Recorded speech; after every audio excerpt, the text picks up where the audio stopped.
تیری عظمتوں سے ہوں بے خبر، یہ میری نظر کا قصور ہے۔ اعوذ باللہ من الشیطان الرجیم، بسم اللہ الرحمن الرحیم۔ ولا تنكحوا المشركات حتى يؤمنوا ولأمة مؤمنة خير من مشركة ولو أعجبتكم ولا تنكحوا المشركين حتى يؤمنوا ولعبد مؤمن خير من مشرك ولو أعجبكم أولئك يدعون إلى النار والله يدعو إلى الجنة والمغفرة بإذنه ويبين آياته للناس لعلهم يتذكرون صدق الله العظيم۔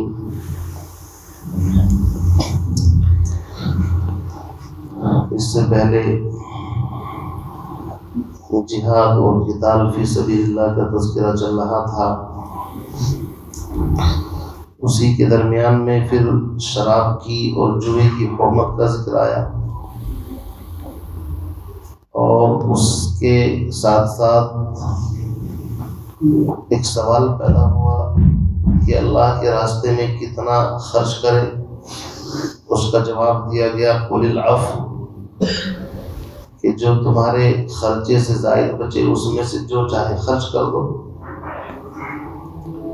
باقی تمہیں اختیار ہے کہ کم کرو گے تو کم نفع ہوگا، آخرت کے بینک میں زیادہ جمع کر دو گے زیادہ نفع مل جائے گا۔ پھر اس کے ساتھ یتیموں کے مال کے بارے میں ایک سوال ہوا، چونکہ جب انسان اپنی جان کا نذرانہ لے کر کے میدان جہاد کے اندر جاتا ہے تو یتیمی اور بیوگی اس کے بعد دیکھنے کو ملتی ہے، تو بہت سارے لوگ یتیموں کے مال میں ناجائز تصرف کر لیتے تھے، تو قرآن نے اس کے اوپر پابندی لگائی کہ یتیم کے مال کے بالکل قریب مت جاؤ، وَلَا تَقْرَبُوا مَالَ الْيَتِيمِ إِلَّا بِالَّتِي هِيَ أَحْسَنُ۔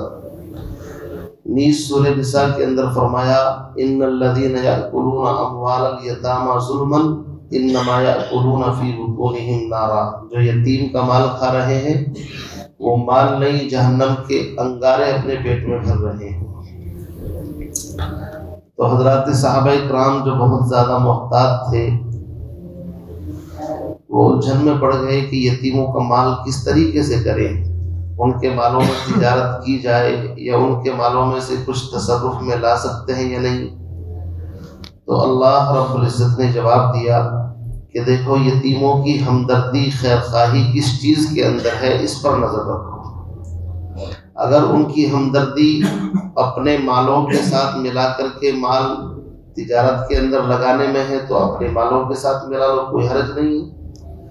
اگر تم اور وہ ایک ہی جگہ اکٹھے کھانا بنا لیں، سالن بنا لیں، ناشتے کا انتظام کر لیں، جتنا ان کے اوپر خرچ آئے اتنا ان کے مال میں سے لے سکتے ہو، کوئی حرج نہیں ہے۔ تو اصل چیز ان کی مصلحت ہے، ہمدردی ہے، خیر خواہی ہے۔ پھر اللہ نے فرمایا وَلَوْ شَاءَ اللَّهُ لَأَعْنَتَكُمْ، اللہ اگر چاہتا تو تمہیں مشقت میں بھی ڈال سکتا تھا، اللہ یہ بھی کہہ سکتا تھا کہ اپنے سے زیادہ یتیموں کا خیال رکھنا ہے، ان کے لیے الگ سے وقت نکالو، کھانا الگ سے بناؤ، ان کے مال کو اپنے مال میں مت ملاؤ، ان کے لیے الگ سے بزنس کا وقت نکالو، کچھ بھی حکم اللہ دے سکتا تھا، اس کی پابندی ضروری ہوتی، لیکن اللہ رب العزت رحیم ہے، کوئی ایسا حکم نہیں دیتے جو بندوں کے اوپر مشقت اور تکلیف کا سبب بنے۔ پھر اس کے بعد اللہ نے فرمایا یاد رکھنا اللہ کو کوئی دھوکہ نہیں دے سکتا، اللہ ہر چیز کو جانتا ہے، واللہ یعلم المفسد من المصلح، اللہ مفسد کو مصلح سے جانتا ہے۔ یہاں یہ نہیں کہا قرآن نے واللہ یعلم المفسد والمصلح، نہیں، اگر واو بیچ میں ہوتا تو اس کا مطلب یہ ہے مفسد الگ ہے اور مصلح الگ ہے۔ اللہ فرمانا یہ چاہتا ہے کہ ایک ہی شخص مفسد اور مصلح بھی ہو سکتا ہے، لوگوں کی نظروں میں مصلح بن کر کے دکھائے اور خود ہے اندر سے مفسد، جس طرح منافق ہوتا ہے، تو لوگوں کو وہ یہ دھوکہ دے سکتا ہے کہ میں بڑا ہمدرد ہوں، بڑا خیر خواہ ہوں، چکنی چپڑی باتیں کر سکتا ہے، لیکن اللہ اس کے فساد کو جانتا ہے، اس میں کیا فساد چھپا ہوا ہے۔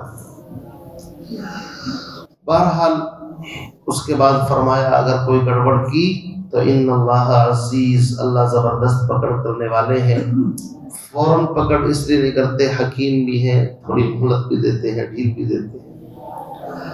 اب اس کے نتیجے میں چونکہ جہاد کا ذکر چل رہا ہے، تو جب عورتیں بیوہ ہوتی ہیں تو ان کی شادی کا مسئلہ بھی پیدا ہوتا ہے۔ اسلام کے اندر شادی ایک عبادت ہے، ایک طریقے سے زوجین کا عقد کرنا آپس کے اندر، اور بڑی فضیلت احادیث کے اندر، قرآن کے اندر اس کی آئی ہے، وَأَنْكِحُوا الْأَيَامَ مِنْكُمْ، اور جگہ جگہ مختلف الفاظ میں فَانْكِحُوا مَا طَابَ لَكُم مِّنَ النِّسَاءِ مَثْنَىٰ وَثُلَاثَ وَرُبَاعَ۔ اب نکاح کے اندر بھی اسلام کا پاکیزہ قانون یہ ہے کہ نکاح میں انسان آزاد نہیں ہے کہ جس سے چاہے جب چاہے نکاح کر لے۔ اگر اتنی آزادی دے دی جائے تو پھر مذہب نہیں رہے گا۔ اسلام کے اندر کچھ شرائط ہے نکاح کی، کچھ آداب ہیں، کچھ اصول ہیں، ضابطے ہیں، ان کو یہاں پر بیان کیا جا رہا ہے۔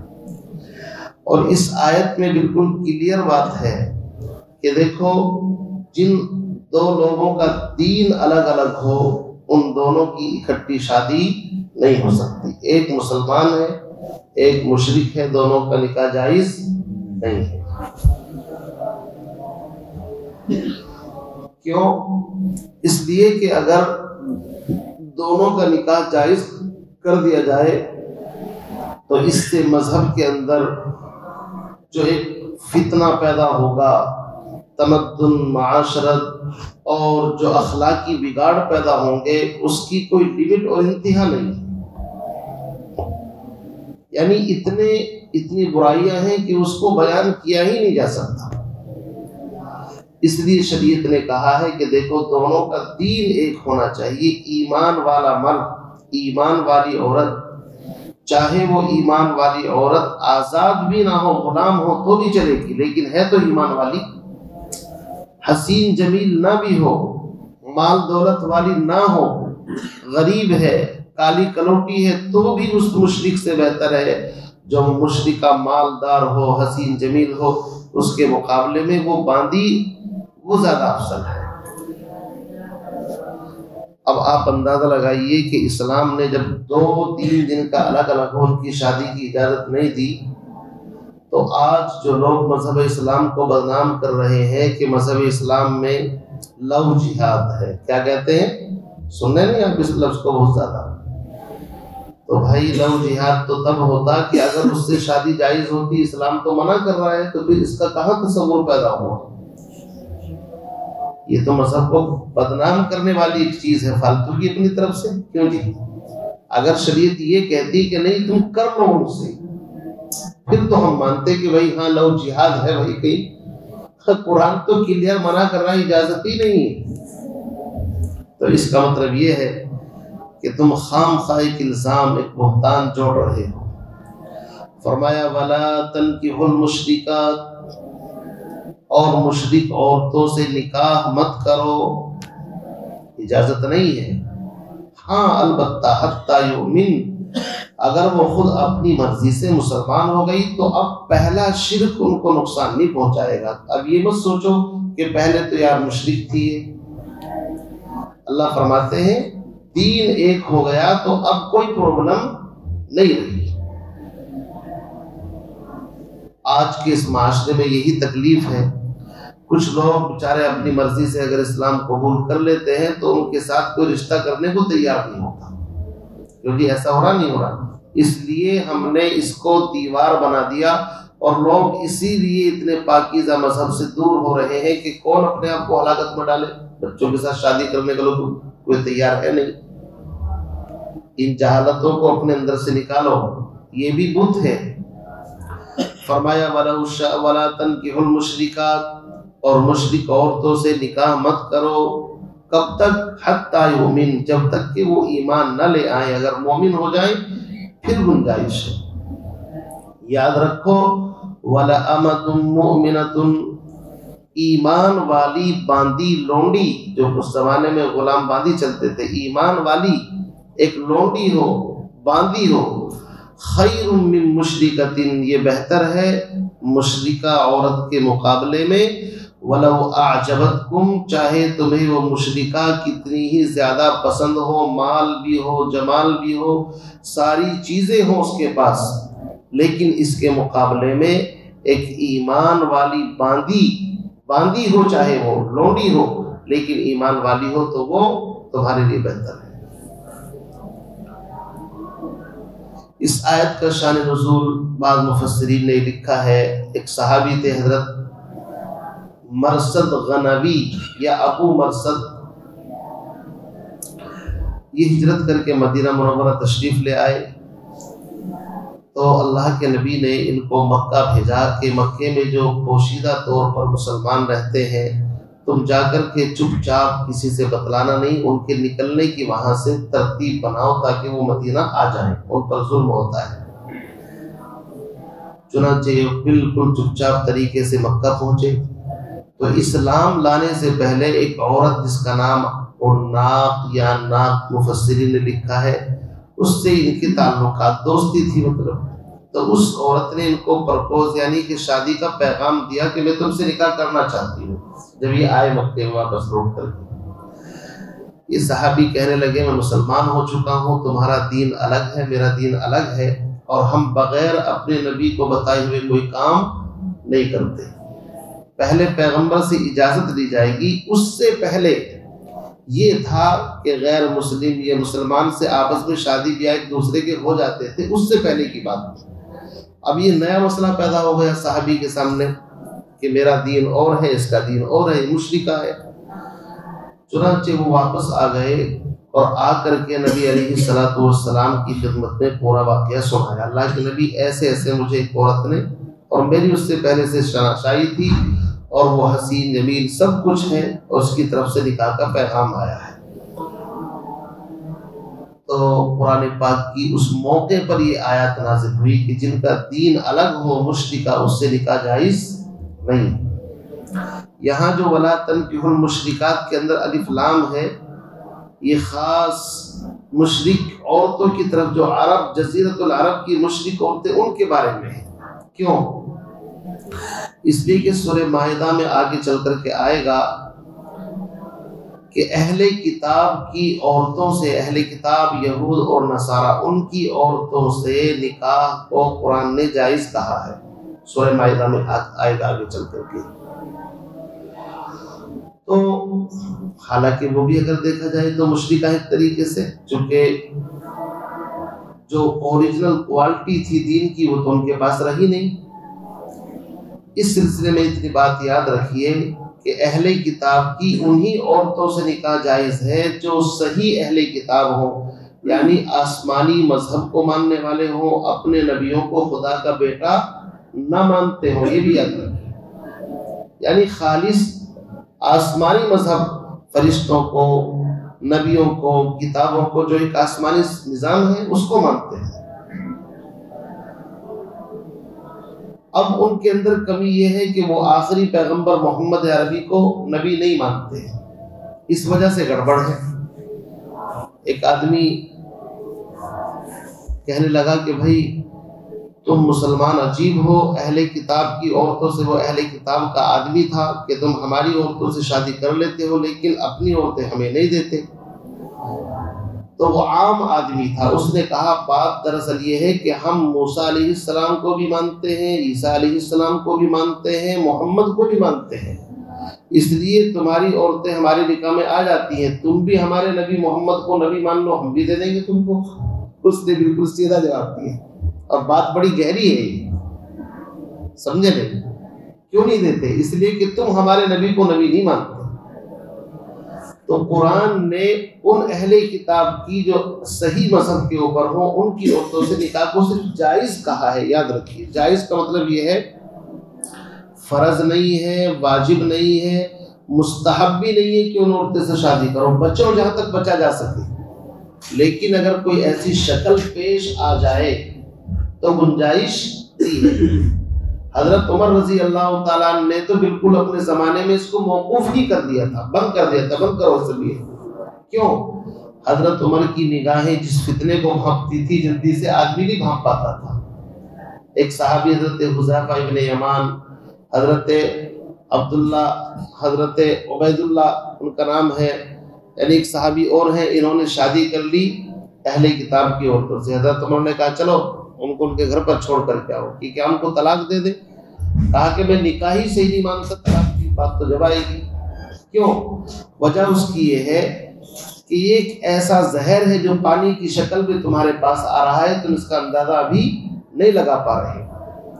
تمہاری بیٹیاں, تمہاری عورتیں کہاں جائیں گی جب تم وہاں سے لے کر کے آؤ گے؟ اور اس کے ذریعے سے جو پھر رازداری, ایک اسلام کا راز غیروں کے پاس جاتا ہے, یہ سب سے بڑا جرم ہے. جب ان کو تم اپنے بستر پر لاؤ گے, ظاہر بات ہے جہاد کے سلسلے میں آیات نازل ہو رہی ہے, موقع وہی تھا, تو بیوی سے تو کوئی راز نہیں رہتا نا انسان کا. اس لیے بنی اسرائیل میں جو ہلاکت آئی ہے وہ اسی راستے سے آئی ہے. اور آج بھی عربوں کے اندر جو تباہی آ رہی ہے اس کی مین بنیادی جہاں بہت ساری ہے, ایک بنیاد یہ بھی ہے کہ جس چیز کو اللہ کے نبی منع کر کے گئے تھے, آج تم ان کے گھروں میں دیکھ لیجئے اہل کتاب کی عورتیں ان کے گھروں میں نکاحوں کے اندر موجود ہیں. اور اسلام کے خلاف باطل کی سب سے بہترین پلاننگ یہ ہے النساء حبالۃ الشیطان, عورتیں شیطان کا جال ہیں. اس کے ذریعے سے جیسے جال سے شکاری کو شکار کرتے ہیں, باطل کی ہمیشہ اسکیم رہی ہے, اس نے دولت عورت کو ہمیشہ اسلام کے راستے میں رکاوٹ بنایا ہے. اس لیے جائز ہونا اور چیز ہے. شریعت یہ کہہ رہی اہل کتاب کی عورتوں سے شادی کی صرف گنجائش ہے, فرض واجب نہیں ہے کہ کرو آپ. معاشرے میں اس سے بھی اچھی چیزیں موجود ہیں. تو اسی کو فرمایا ولا تنکحوا المشرکات, آگے فرمایا ولا تنکحوا المشرکین, اور تم اپنی لڑکیوں کی شادی مشرکین سے مت کراؤ. حتی یؤمنوا, کب تک؟ جب تک کہ وہ ایمان نہ لے آئے. اگر وہ ایمان لے آئے تو تم بھی اپنی بیٹی دے سکتے ہو, کوئی حرج نہیں ہے. دیکھیے برابر کر دیا قرآن نے دونوں طرف سے. ایسا نہیں کہ وہ پہلے غیر مسلم مشرک تھی, مسلمان ہو گئی تو ہم ہی اس سے شادی کر سکتے, نہیں. اگر تمہاری بیٹی, تمہاری بہن یا تم اپنے خاندان کی کسی عورت کی شادی کرنا چاہو, صرف یہ دیکھو کہ ہونے والا داماد مسلمان ہونا چاہیے. اگر وہ پہلے مشرک تھا پھر وہ کلمہ پڑھ کر کے مسلمان ہوتا ہے تو اس سے بھی تم شادی کر سکتے ہو. وَلَعَبْدٌ مُؤْمِنٌ, فرمایا اور مومن غلام بہتر ہے مشرک کے مقابلے میں. وَلَوْ أَعْجَبَكُمْ, چاہے تم اس مشرک کو کتنا ہی پسند کیوں نہ کرو. آگے علت وجہ بیان کرتے ہیں کہ وجہ تو بہت ساری ہے, لیکن ایک بنیادی وجہ یہ ہے اولئک یدعون الی النار, شرک اس کی دعوت ہے جہنم کی طرف, کیونکہ شرک تو جہنم میں جانے والی چیز ہے. واللہ یدعو الی الجنہ, اور اللہ تم کو جنت کی طرف, والمغفرہ, اور بخشش کی طرف بلاتا ہے اپنے حکم سے. اور تم اگر مشرک مرد یا مشرک عورتوں سے شادی کرو گے تو گویا کہ تم جہنم کی طرف جا رہے ہو. وَيُبَيِّنُ آيَاتِهِ لِلنَّاسِ, اور اللہ تعالیٰ لوگوں کے واسطے اپنی نشانیاں ایسی ہی بیان کرتا ہے لَعَلَّهُمْ يَتَذَكَّرُونَ, تاکہ لوگ عبرت اور نصیحت حاصل کریں.